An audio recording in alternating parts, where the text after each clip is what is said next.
Ouais, donc on repart avec cette analyse de cette déclaration surprise jeudi 9 avril de Melania. Donc après s'être présentée comme une victime de calomnie et de mensonges, d'avoir mis ce cadre juridique en expliquant que c'était de la diffamation, en revenant sur certains points clés de ces années-là, en expliquant qu'elle n'est jamais montée dans l'avion de Jeffrey Epstein, qu'elle n'a jamais été une victime de Jeffrey Epstein, que ce n'est pas lui qui l'a présenté à Donald Trump et vice-versa. Il y a ce paragraphe, vous allez voir, qui est extrêmement intéressant, sur Ghislaine Maxwell. La présence de ce paragraphe a amené à de véritables questions qui sont intéressantes. Je n'ai pas les réponses, mais je vais vous partager la question parce que la question est extrêmement intéressante. Comme je vous l'ai écrit dans le blog que j'ai tout de suite publié dans la foulée de son intervention, si vous ne l'avez pas encore lu, il est disponible pour tout le monde sur maintenant-media.com. Je vous ai expliqué, je n'ai pas été le seul, mais qu'en politique, il y a un terme qui est de get ahead, qui est de prendre de l'avance. Que donc, on essaie d'éteindre un incendie en créant un contre-incendie. On se dit, ça a été la pensée de beaucoup de monde, se dire, tiens, sur la forme, en tout cas, ça donnait ce sentiment que si Melania Trump est intervenue, c'est parce que il y a quelque chose, forcément, qui va sortir. Il va sortir prochainement. Je vais vous donner différentes options. Je vais vous partager le fruit de mon enquête. Et donc, à ce moment-là, il y a plusieurs experts de l'affaire Epstein qui se sont demandé, ou de la chose judiciaire, qui se sont demandé si cette volonté de s'éloigner de Ghislaine Maxwell ne laissait pas présager de nouvelles menaces de Ghislaine Maxwell de parler, de collaborer avec certains médias, comme on estime que c'est elle qui a été la source du Wall Street Journal sur le Birthday Book. Je vous rappelle que ce Birthday Book a justement incité, forcé Todd Blanche à venir interroger Ghislaine Maxwell et qu'en sortie de cet interrogatoire où elle a expliqué que Trump n'y était pour rien, que c'était un gentleman, qu'elle s'est retrouvée mutée dans cette prison qui est surnommée le Club Med. Donc, on voit que on ne parlait pas de Ghislaine Maxwell parce qu'elle était en cours de procédure pour un appel, un dernier appel au niveau de la Cour suprême. Cet appel-là, pour un nouveau procès, a été rejeté. Et à partir de là, les choses se sont déroulées d'une manière différente. Mais n'oubliez jamais que ce qui a motivé, ce qui a obligé cette rencontre, c'est la publication de ces informations-là dans le Birthday Book. Et que beaucoup de monde, dont Michael Wolff, il nous l'avait raconté ici, estime que c'est le camp Maxwell qui a fuité cette information pour faire pression sur Donald Trump. Si c'est vrai ou c'est faux, le résultat est là. Le résultat est là, ça a marché. C'est grâce à cette publication qu'aujourd'hui, elle vit dans des conditions plus agréables, à côté de sa famille, etc., etc. Et donc, on sait que, de son côté, elle continue, elle est en contact même avec la Maison-Blanche et avec des gens de l'entourage de Donald Trump pour obtenir sa grâce. Et que, du côté de Donald Trump, on n'a jamais fermé cette porte-là, mais on n'est pas pressé de la prendre. On n'est pas pressé de la prendre. Et peut-être que le calendrier de Donald Trump n'est pas le calendrier de Ghislaine Maxwell. Et que du coup, pour obtenir que tout s'accélère encore une fois, comme ça a été le cas il y a 6 mois, que Ghislaine Maxwell a promis différentes choses, dont menacer, entre autres, la révélation, la publication de nouveaux documents, le partage de nouveaux documents.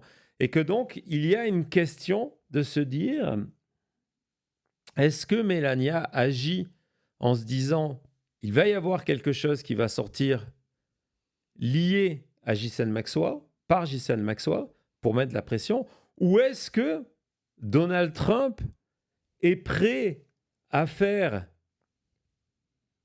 un des actes les plus fous qui serait de gracier Ghislaine Maxwell dans les semaines et dans les mois qui arrivent. Cette histoire de grâce de Ghislaine Maxwell, c'était une rumeur avant le début de la guerre en Iran. C'est possible qu'elle revienne là et que du coup,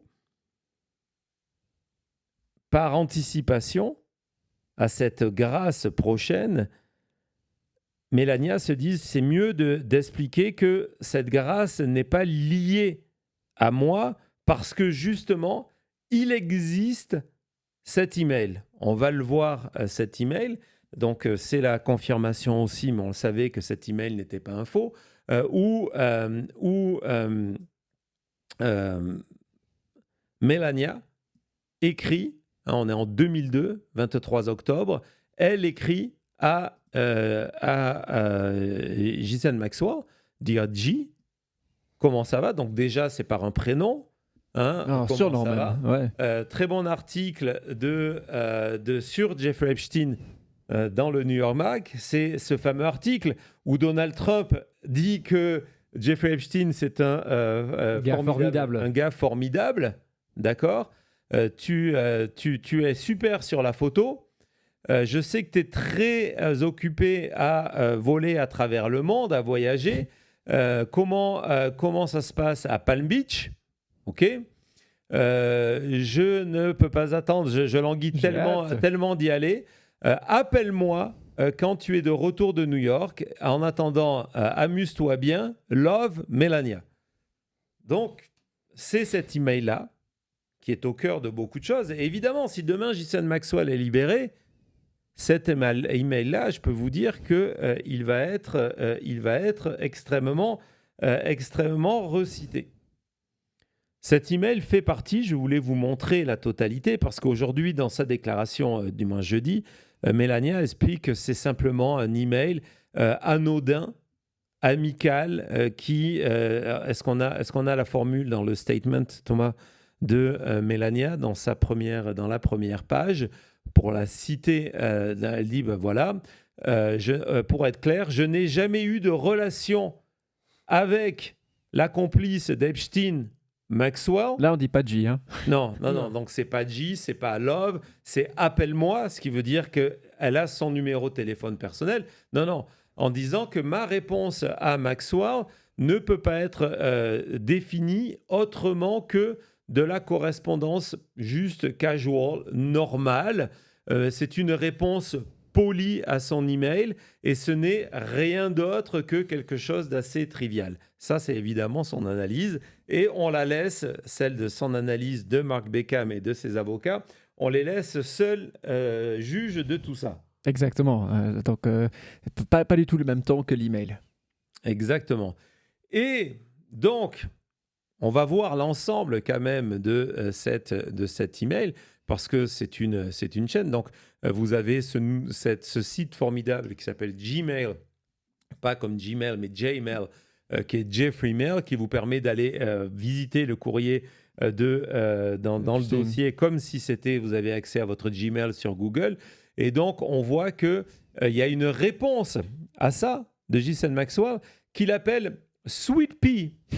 Un pea, c'est un pois, donc c'est quelque chose, une formule très amicale, en disant merci pour ton message. En fait, mes plans ont changé et je suis désormais de retour à New York. Je m'en vais à nouveau vendredi. Je ne pense pas que j'aurai le temps de te voir, mais je vais quand même essayer de t'appeler. Je vais t'appeler en espérant que tout va bien. G, bisous. Bisous, exactement. Le X, c'est bisous. Donc voilà. Donc, on peut dire ce qu'on veut, mais en tout cas, il y a une relation qui a existé à ce moment-là entre les deux femmes, qui sort simplement du petit échange poli entre les deux. Alors, pour la petite histoire, cette expression sweet pea, elle n'est pas super courante non plus, hein, soyons clairs. Et donc, quand on regarde dans la totalité des documents Epstein qui ont été rendus publics, il n'y a que 2 documents qui utilisent ce terme de sweet pea. C'est le surnom donné par Ghislaine Maxwell à Melania. Donc, vous venez de le voir. Et la deuxième chose, c'est qu'il existe un autre email de 2019 envoyé à Jeffrey Epstein. On ne sait pas par qui, parce que ça a été censuré par l'administration Trump. Et regardez, salut Sweet Pea, je te souhaite un bon anniversaire. Voilà. En 2019, c'est intéressant aussi, regarde, Hi Sweet Pea, espace tiré, ouais. Même formule que le espace tiré. Ouais. Exactement. Vraiment, et avec le bisou X à la fin, et avec le bisou X. Et en 2019, Jeffrey Epstein et Ghislaine Maxwell n'ont plus de relation, ils sont plus ensemble, ils se sont brouillés, donc ce qui explique simplement un message comme ça qui est convivial, mais qui s'arrête là. Mais en tout cas, voilà, les deux personnes dans le dossier Epstein qui s'appellent Sweet Pea, on va voir, montre-nous le mail pour montrer que le mail Gmail, c'est vraiment le mail Gmail. C'est Melania. Donc, voilà, hein. Donc vous avez la totalité. Les 2 personnes qui s'appellent Sweet Pea, c'est Epstein et c'est Melania. Et Ouch. c'est clair, encore une fois, si Melania veut se mettre en avant d'un scoop à venir qui vient de Ghislaine Maxwell ou une grâce, c'est 2 choses différentes, de Ghislaine Maxwell, ces emails-là seraient ressortis. Quand tout à l'heure, je vous parle de prendre de l'avance, c'est aussi un argument qui va sur la déclaration de Michael Wolff. Michael Wolff explique que actuellement, on attend une réponse du magistrat. Ce qui s'est passé, donc, c'est que je vous expliquais que c'est désormais lui, pour intimidation et utilisation abusive de la justice, a porté plainte contre Melania. Il a eu énormément de mal à la serve, et il a réussi. Donc, il y a une plainte qui est déposée devant un juge fédéral. C'est pour ça qu'il a été nommé par Trump, parce que c'est fédéral. Donc, il y a cette plainte qui existe. Et du côté des avocats de Melania, il y a quelques semaines, on a demandé que la plainte soit classée sans suite. Hein? Et donc, Wolff, et c'est confirmé, je lui ai envoyé un message, Wolff est persuadé, il peut peut-être se tromper, il n'est jamais dans la peau d'un juge, ses avocats en tout cas lui disent que la plainte ne sera pas rejetée. C'est-à-dire que dans les jours qui viennent, parce qu'on est dans ce calendrier-là, voire dans les semaines qui viennent, on va avoir un magistrat qui va dire que la procédure intentée par Wolff, qui pourrait dire en tout cas que la procédure intentée par Wolff est recevable, et que donc le processus de interroger sous serment Melania Trump peut débuter. Donc ça, c'est du véritable concret. C'est une véritable menace pour Melania de se retrouver dans cette solution-là et se dire, OK, si cette décision judiciaire arrive dans les prochains jours, il faut que je me positionne par rapport à là-dessus. Et encore une fois, si on revient sur la déclaration officielle de Melania, les 2 premiers paragraphes, c'est du positionnement judiciaire. C'est je me mets avant par rapport à du positionnement judiciaire. Que ces gens-là, elle utilise le terme d'éthique. D'accord ? C'est un reproche que MAGA, que l'entourage de Trump fait en permanence à Michael Wolff. de dire que voilà, il n'a pas respecté, qu'il invente des choses, qu'il ne cite pas ses sources, etc. Éthique, Michael Wolff. Ethical Standard, journaliste, ce qui est son cas. D'accord. Diffamation, c'est exactement la procédure qui est en cours. Et là-dessus, les points qu'elle met en avant, c'est le travail de Wolff se basant sur les enregistrements de Epstein. Et donc, aujourd'hui, si je devais choisir, et on va voir, il y a d'autres hypothèses, pourquoi Melania est venue parler, même si, encore une fois, je vous ai dit, il y a différentes raisons. Il y a sa marque derrière, et donc il y a cette volonté de se positionner en disant, voilà, je veux que le Congrès, je veux être ce leader, je veux être la voix de ces survivantes. Ouais. D'accord. Au-delà de ça, mon sentiment, c'est que c'est un positionnement en anticipation à cette décision du magistrat. Parce que soit le magistrat décide de dire que la plainte de Michael Wolff est sans fondement, et à partir de là, il n'y a pas d'histoire. Mais si le magistrat dit la plainte est recevable, et donc vous avez le droit de convoquer officiellement Donald Trump et Melania pour une intervention sous serment dans le cadre de toute la procédure de préparation à un procès, je peux vous dire que ça va être une affaire énorme qui va inciter tous les médias à revenir sur les déclarations de Wolff, sur les déclarations d'Epstein, et donc on prévient par rapport à ça. Je ne sais pas ce que tu en penses, Thomas. Oui, c'est certain que toute la déclaration, elle se lit. Qu'on oublie que c'est Melania qui lit ça, qui lit le texte. Le texte, on dirait presque une lettre d'avocat. Et comme tu l'as dit, on commence avec ces termes tout de suite où il n'y a pas de doute, où on parle de defame my name, my reputation. C'est le genre, on dirait presque un opening statement pour expliquer notre cas.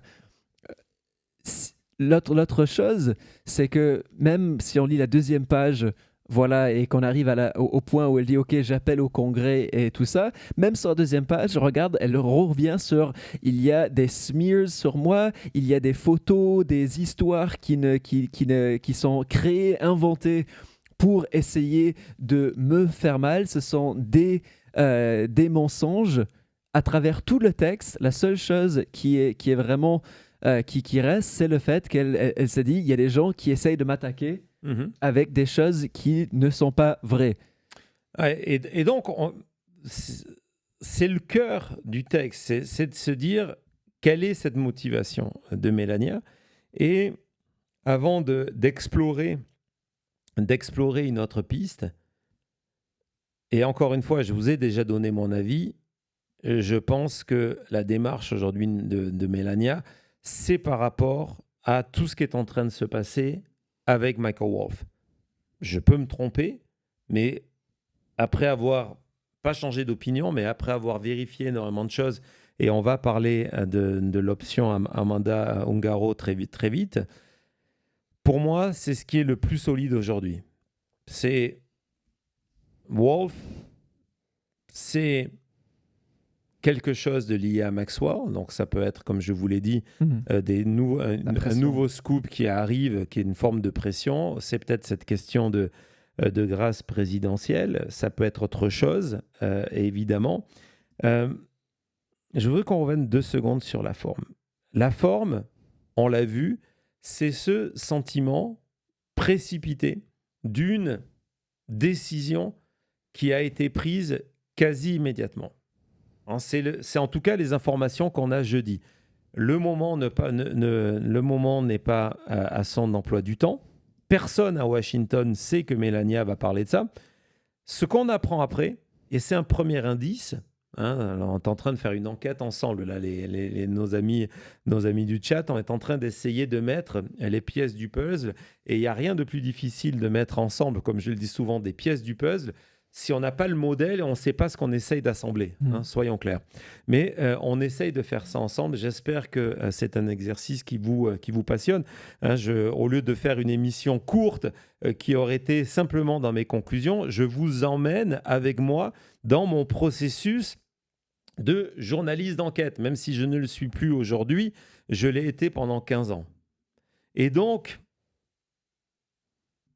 premier élément qui est extrêmement intéressant, le fait que, en off, mercredi, la veille, du côté de Melania, de son entourage, de ses communicants, on avait commencé à préparer qu'il y allait avoir un truc assez énorme le jeudi. D'un coup, cette idée de surprise générale, elle prend légèrement du plomb dans l'aile. Si la veille, on était déjà en train de se dire que soyez vigilants, demain ça va être chaud.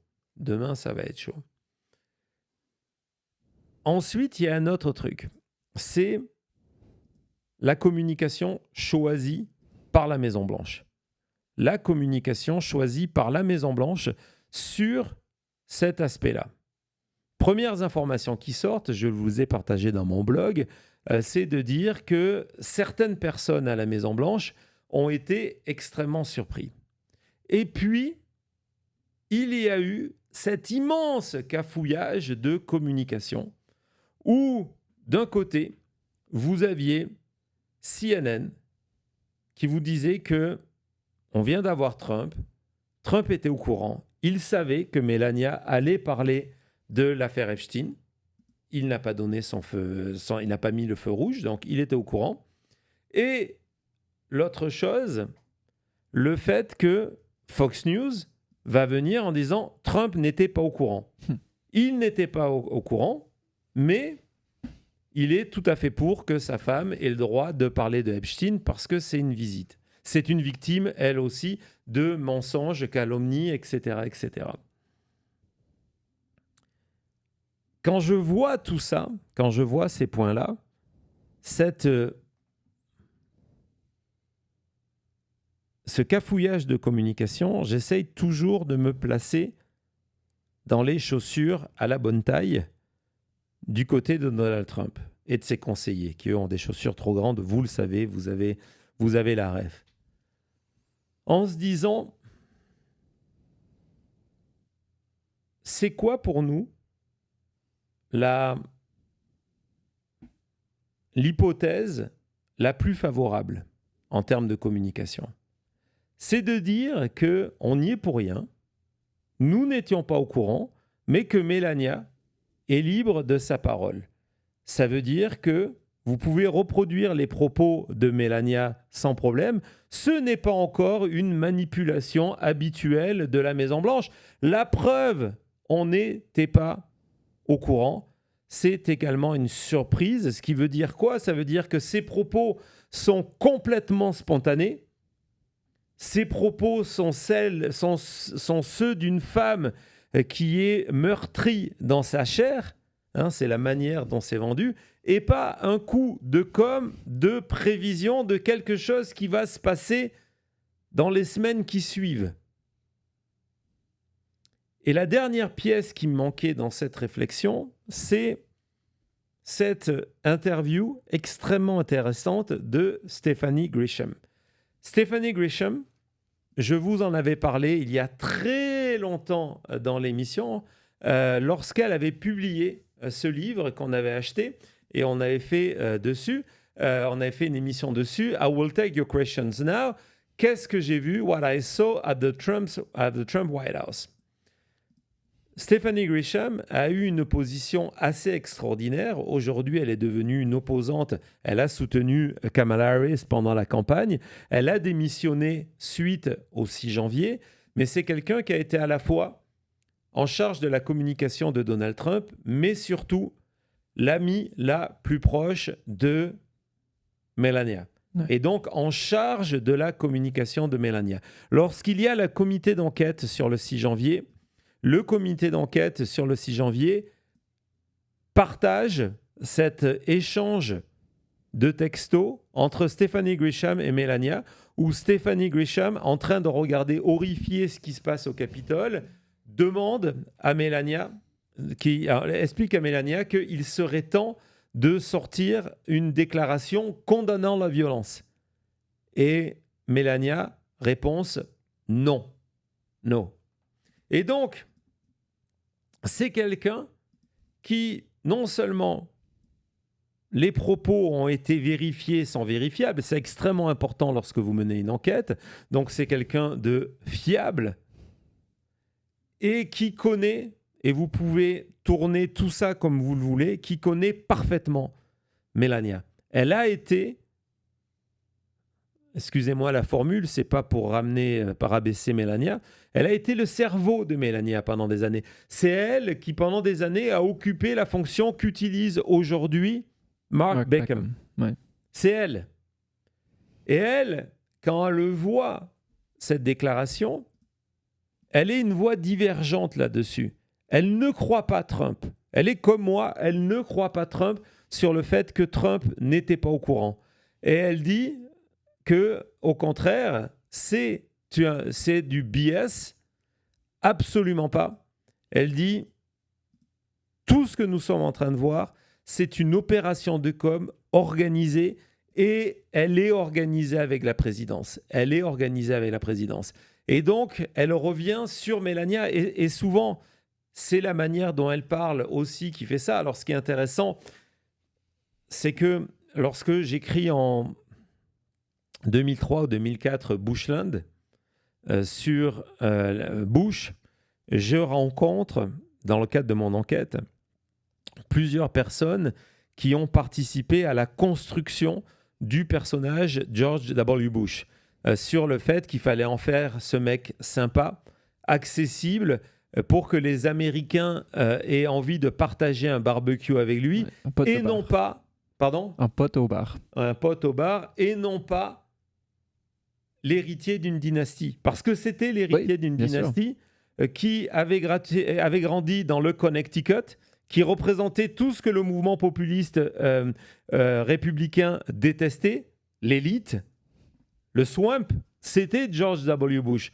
C'est quelqu'un qui est un fan d'histoire et qui, du côté de Austin, lorsqu'il était lorsqu'il était gouverneur, avait une énorme bibliothèque de livres. Et donc, dans cette volonté de reconstruire Dobia pour l'élection de 2000, il y a l'appauvrissement volontaire du vocabulaire. De l'appauvrissement volontaire du vocabulaire pour faire des phrases plus courtes, plus simples, moins riches. Quand on regarde les vidéos de Melania, premières années de Donald Trump, peut-être que demain je vous en passerai un extrait, elle a moins d'accent et elle parle mieux anglais en 2000 que 20 ans plus tard. C'est quand même extrêmement troublant. Et quand vous avez... Et donc, cette utilisation massive de cet accent extrêmement dur, de cette difficulté à parler, fait qu'on a un regard presque péjoratif, à tort, mais presque péjoratif sur Melania Trump en se disant elle est gentille, c'est un peu une victime de Donald Trump quelque part, elle est là pour l'argent et elle n'est pas très futée. Et Grisham, qui aujourd'hui est dans le camp d'en face, elle dit non mais vous avez tout faux, c'est le contraire, c'est quelqu'un de redoutable qui a un seul but, c'est elle-même. Et elle fait tout dans ce sens-là. Thomas, si tu peux nous lire 2 secondes de l'article. Elle explique que Melania Trump, c'est quelqu'un qui réfléchit énormément avant d'agir. Elle n'est pas dans le réflexe. C'est vrai qu'en fait, on n'a jamais vu Melania Trump improvisation. On n'a jamais vu Melania Trump répondre comme ça. Elle dit qu'elle a une stratégie derrière tout ce qu'elle fait et que donc elle est convaincue, Grisham, qu'elle ne sait pas pourquoi maintenant elle a choisi ce moment maintenant, mais qu'elle est certaine, elle est convaincue qu'elle a choisi ça pour une raison spécifique et que ça faisait au moins quelques jours qu'elle décidait, qu'elle réfléchissait de faire ça, que ce n'était pas quelque chose d'improvisé dernière seconde. Non, et d'ailleurs, c'est pour ça que chaque mot de son communiqué sont pesés. Chaque mot. Et à partir de là, elle dit, mais c'est peut-être qu'il y a eu une demande d'un service de presse, on va revenir, d'un service juridique d'un journal qui lui a demandé de commenter quelque chose et c'est peut-être ça qui a déclenché. Je reste persuadé que la première raison, je ne sais pas, on avait d'autres extraits de Grisham ou pas ? Non. la première raison, c'est lié à cette procédure judiciaire qui est en cours. Mais du coup, ça nous amène à cette deuxième théorie qui anime parfois dans l'excès, très souvent dans la théorie du complot, les réseaux sociaux depuis 2 jours, qui est la thèse, la piste Amanda. On en parle tout de suite après.